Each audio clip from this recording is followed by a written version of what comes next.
Depuis le lancement du label Tourisme Handicap en 2001, 16 établissements dans le département des Côtes-d'Armor sont labellisés, accessibles à plusieurs types de handicap, moteur bien sûr, mais également auditif, visuel ou encore mental. Une majorité de gîtes, mais aussi la crêperie du château de Quintin ou encore le camping de Montcontour sont d'ores et déjà labellisés, mais des sites touristiques peuvent également obtenir ce label. Exemple lors d'une visite de site à Quintin, c'est un reportage de Laura Maudieu. Visiter Quintin, petite cité de caractère quand on est malvoyant ou non-voyant, et comment adapter ses visites quand on est guide, voilà le but de ce jour, une visite type organisée par l'Office du tourisme du pays de Quintin. Le but, c'est de pouvoir rendre accessible l'ensemble du patrimoine à tous en fait.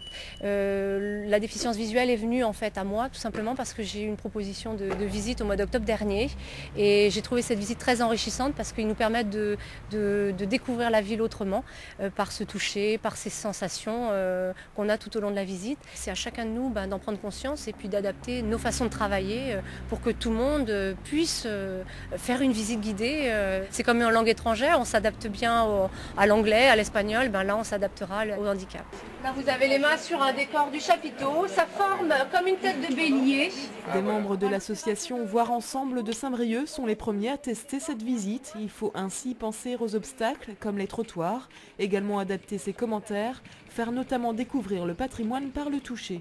Ce qu'il faut faire, c'est d'écrire, essayer en touchant, de découvrir la texture. Quand on parle de pierre, imaginer le grain. Par exemple, on est allé à la fontaine Notre-Dame d'Entre-les-Portes. C'est une fontaine qui est asséchée aujourd'hui, ça a été déplacé.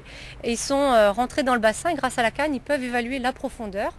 Et ils sont rentrés tout naturellement à l'intérieur. Et comme ils disent, on est peut-être aveugle, mais on peut faire tout ce qu'on veut. Quintin, Pléneuf-Valandré, Montcontour ou encore Lamballe, les sites répertoriés comme accessibles à différents handicaps sont consultables sur le site du Comité du tourisme des Côtes-d'Armor.